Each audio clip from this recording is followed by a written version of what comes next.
तो चलिए स्टूडेंट हम लोग क्वेश्चन नंबर 7 को सॉल्व करते हैं। देखिए क्वेश्चन नंबर 7 में क्या कहा जा रहा है, आप लोग क्वेश्चन नंबर 7 को पढ़िए। एक ठोस में ऊंचाई 120 सेंटीमीटर और त्रिज्या 60 सेंटीमीटर वाला एक शंकु सम्मिलित है। तो स्टूडेंट हमारे पास कोई ठोस है और ये जो ठोस है कैसा है, इस जिसकी ऊंचाई 120 सेंटीमीटर और त्रिज्या 60 सेंटीमीटर वाला एक शंकु सम्मिलित है, जो 60 सेंटीमीटर त्रिज्या वाले एक अर्धगोले पर अध्यारोपित है। तो स्टूडेंट यहाँ पर ये समझिए हमारे पास क्या है, एक ठोस है। ये वाली आकृति आपको समझनी है। ये क्या है, हमारा एक ठोस है और ये जो ठोस है कुछ इस तरीके से है कि एक अर्धगोले के ऊपर क्या है, अध्यारोपित है। तो ये हमारा क्या हो गया, ये हमारा एक अर्धगोला हो गया है और इस अर्धगोले के ऊपर एक शंकु अध्यारोपित है। ये जो शंकु है इसकी ऊंचाई हमें कितना दिया गया है, 120 सेंटीमीटर। तो चलिए यहाँ पर ये जो हमारा शंकु है, इस शंकु की ऊंचाई को हम लोग राइट कर लेते हैं। तो शंकु की ऊंचाई हमारी क्या है, 120 सेंटीमीटर। तो यहाँ पर हम राइट कर लेते हैं, ये हमारा 120 सेंटीमीटर है। आगे देखिए त्रिज्या 60 सेंटीमीटर। तो यहाँ पर ये जो शंकु है इसकी ये जो त्रिज्या है वो कितना है, 60 सेंटीमीटर। चलिए हम लोग साथ साथ लिखते भी चलते हैं। शंकु की ऊंचाई, शंकु की ऊंचाई h is equal to 120 centimetre हमें दिया गया है। शंकु की त्रिज्या क्या है, शंकु की त्रिज्या, शंकु की त्रिज्या देखिए स्टूडेंट क्या है, 60 सेंटीमीटर। तो इसको हम स्मॉल आर और small r is equal to हमारा क्या है, 60 सेंटीमीटर है। अब अगर हम लोग यहाँ पर ये जो अर्धगोला है इस अर्धगोले की त्रिज्या की बात करें तो इस अर्धगोले की त्रिज्या भी हमारी क्या हो जाएगी, शंकु की त्रिज्या। तो लिख लीजिए अर्धगोले की त्रिज्या, दोनों त्रिज्याएं एक हैं तो इसलिए हम दोनों को स्मॉल आर ही लेंगे। लिख लीजिए अर्धगोले की त्रिज्या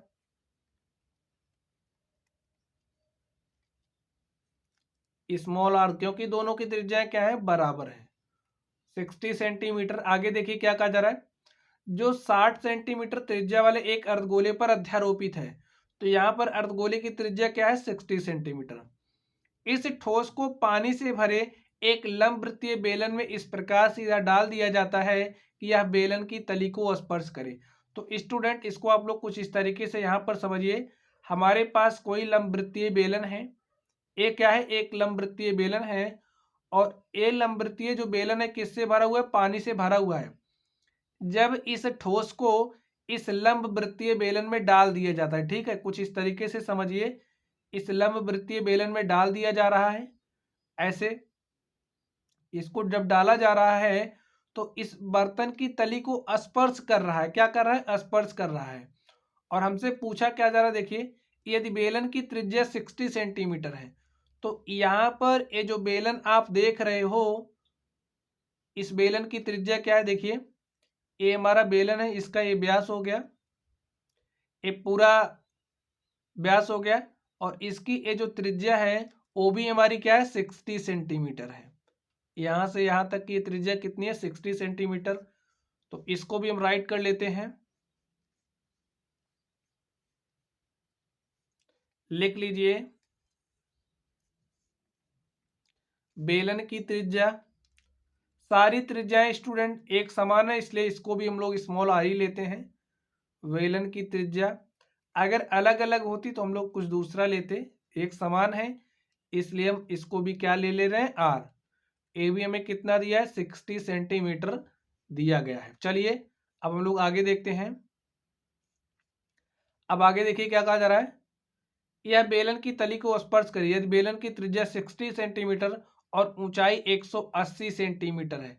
अब यहाँ पर ये जो बेलन आप देख रहे हो, देखिए ये जो बेलन आप देख रहे हो इसकी ऊंचाई कितना है, 180 सेंटीमीटर है, 180 सेंटीमीटर है। तो लिख लीजिए बेलन की ऊंचाई, बेलन की ऊंचाई, इसको हम लोग स्टूडेंट कैपिटल एच ले रहे हैं, ठीक है। तो बेलन की ऊंचाई क्या है 180, क्योंकि देखिए ये जो शंकु की ऊंचाई है इसको हमने स्मॉल एच लिया है, तो यहाँ पर ये जो बेलन की ऊंचाई है इसको हम कैपिटल एच ले रहे हैं, तो यहाँ से हमारा कैपिटल एच क्या है 180 सेंटीमीटर। तो बेलन में शेष बचे पानी का आयतन हमें बताना। लिखिए बेलन में बचे शेष पानी का आयतन, बेलन में बचे शेष पानी का आयतन।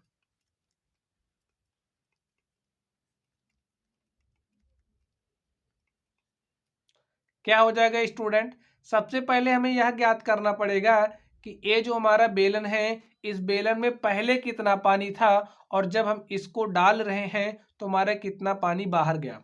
तो बाहर कितना पानी जाएगा, देखिए यहाँ पर ये जो ठोस है इस ठोस का जितना आयतन होगा इस ठोस के आयतन के बराबर ही पानी बाहर निकलेगा।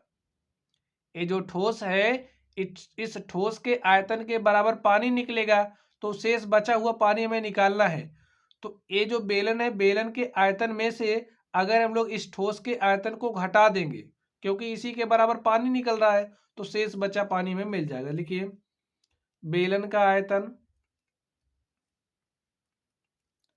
आयतन माइनस ठोस का आयतन।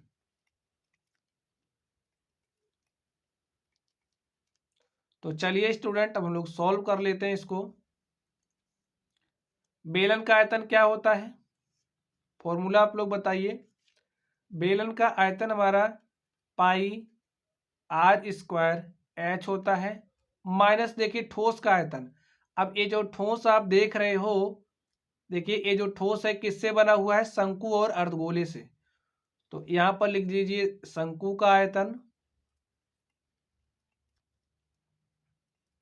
प्लस अर्धगोले का आयतन, अर्धगोले का आयतन। अब स्टूडेंट यहां पर लिखिए पाई आर स्क्वायर में एच, बेलन का जो ऊंचाई है उसको हमने क्या लिया कैपिटल एच, तो यहां पर हम लोग क्या लिखेंगे कैपिटल एच। ठीक है, बेलन की ऊंचाई को हमने क्या लिया कैपिटल एच, इसलिए यहां पर हम कैपिटल एच लिखेंगे। शंकु का आयतन क्या होता है, शंकु का आयतन हमारा होता है 1/3 पाई आर स्क्वायर, इसकी ऊंचाई हमने स्मॉल एच लिया है इसलिए स्मॉल एच ही लेंगे। देखिए ए माइनस अंदर जाएगा तो ये वाला क्या हो जाएगा माइनस, तो यहाँ पर माइनस लिख दीजिए। अर्धगोले का आयतन, अर्धगोले का आयतन क्या होता है 2/3 पाई आर क्यूब। तो स्टूडेंट अब आप लोग ध्यान से देखिए, यहाँ पर पाई आर स्क्वायर, यहाँ पर पाई आर स्क्वायर और यहाँ से भी हमारा पाई आर स्क्वायर क्या हो जाएगा कॉमन हो जाएगा। तो हमने पाई आर स्क्वायर कॉमन कर लिया, बचा क्या, यहाँ पर एच बचा है माइनस, यहाँ से देखिए पाई आर स्क्वायर निकल चुका है तो एच अपॉन में 3 बचा है। यहाँ पर ध्यान से देखिए पाई आर स्क्वायर निकल गया है तो बचा क्या 2/3 इन 2 में और यही बचा है। चलिए अब आप लोग वैल्यूज रख करके सॉल्व कर लीजिए, वैल्यूज रख के सॉल्व कर लीजिए। चलिए हम लोग इसको सॉल्व करते हैं। तो पाई का वैल्यू रख दीजिए 22/7 और आर हमारा कितना है, देखिए आर सबका समान ही है और 60 है तो यहाँ पर हमने 60 लिखा। एच कैपिटल एच का मान कितना है 180 है तो 180 आप यहाँ पर राइट कर दिए। स्मॉल एच, अब देखिए स्मॉल एच की वैल्यू क्या है, स्मॉल एच की वैल्यू 120 है तो यहाँ पर आप 120 राइट कर दीजिए। 120/3 माइनस 2/3 इंटू में आर का मान क्या है 60। ठीक है स्टूडेंट अब आप लोग इसको सॉल्व कर लीजिए। देखिए इसको 3 से काटेंगे यहाँ पर 40 आ जाएगा और इसको 3 से काटेंगे तो यहाँ पर क्या आ जाएगा 20। 22/7 इंटू में 60 और यहाँ पर देखिए क्या है 180 माइनस यहाँ पर 40 है तो 40 लिख दीजिए, माइनस यहाँ पर देखिए क्या हो जाएगा 20 दूनी 40 तो यहाँ पर भी 40 आ जाएगा, तो यहाँ पर भी 40 लिख दीजिए।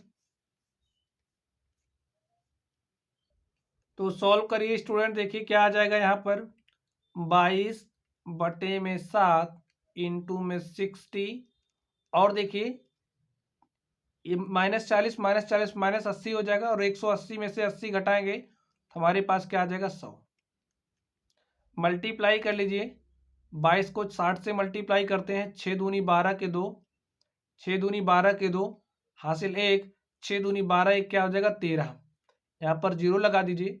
इसको 100 से मल्टीप्लाई करेंगे तो यहाँ पर 2 जीरो और आ जाएगा, अपॉन में क्या हो जाएगा 7, 7 से काट दीजिए, देखिए क्या हो जाएगा 7 1 के 7, 6 13 यहाँ पर हो जाएगा 62, 7 8 56, 8 टाइम्स आएगा तो यहाँ पर 7 8 56 6 62, कितना आ गया 6 62। स्टूडेंट एक बात आप लोग और समझ लीजिए, ए हमारा किस में आएगा, देखिए ए हमारा सेंटीमीटर क्यूब में आएगा, किस में आएगा सेंटीमीटर क्यूब में। तो इसको हम लोग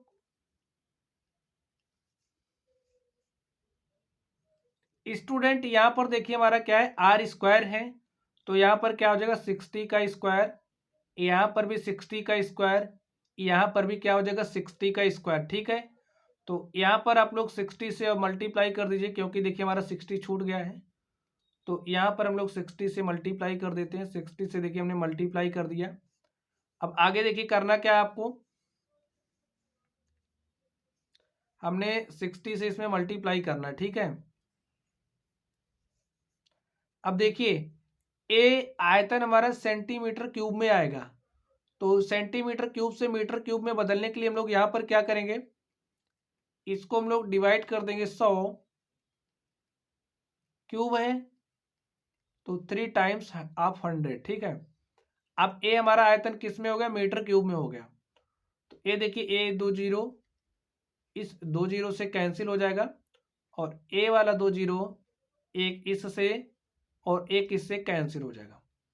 अब देखिए हमारे पास क्या आ जाएगा 132 गुणे में 6, तो मल्टीप्लाई कर दीजिए, 6 दूनी 12 के 2 हासिल 1, 6 त्रिक 18, 1 19 के 9 हासिल 1, और 6 के 6 1 क्या हो गया 7, 792 आ गया, अपॉन में 700, ठीक है, 7 गुणे में 100।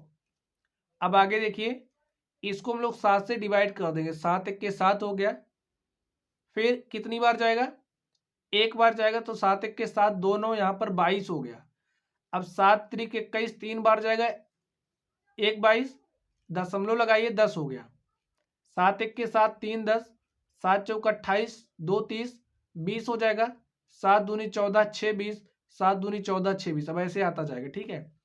अब इसको 100 से हम लोग डिवाइड कर रहे हैं, यहाँ पर देखिए 100 से इसमें भाग देंगे तो ये दशमलव हमारा 2 अंक इधर शिफ्ट हो जाएगा, तो यहाँ पर हमारे पास आ जाएगा 1.13।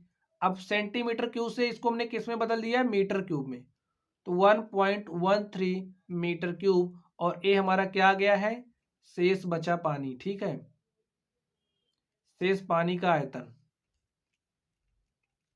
जो हमारा बचा हुआ पानी है वो कितना आ चुका है 1.13 मीटर क्यूब।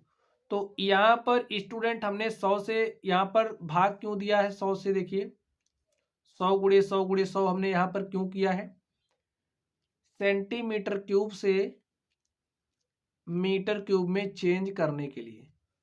तो 1 सेंटीमीटर हमारा इक्वल होता है, देखिए 1 सेंटीमीटर को अगर हम लोग देखिए 1 मीटर इज इक्वल टू होता है 100 सेंटीमीटर। अब सेंटीमीटर क्यूब की बात है, मीटर क्यूब, तो यहाँ पर 100 गुणे 100 गुणे 100, इसलिए हमने यहाँ पर क्या किया है, डिवाइड किया है। तो स्टूडेंट इस तरीके से हमने क्या किया, इस तरीके से हमने क्या किया, इस क्वेश्चन को सॉल्व किया। तो चलिए स्टूडेंट आप लोग पढ़ते रहिए, अगर आप लोगों को कोई भी डाउट हो तो आप लोग कमेंट बॉक्स में कमेंट करना। वीडियो पसंद आए तो वीडियो को लाइक कीजिएगा, चैनल पर नए हो तो चैनल को सब्सक्राइब कीजिएगा। तो चलिए स्टूडेंट आप लोग पढ़ते रहिए, थैंक यू।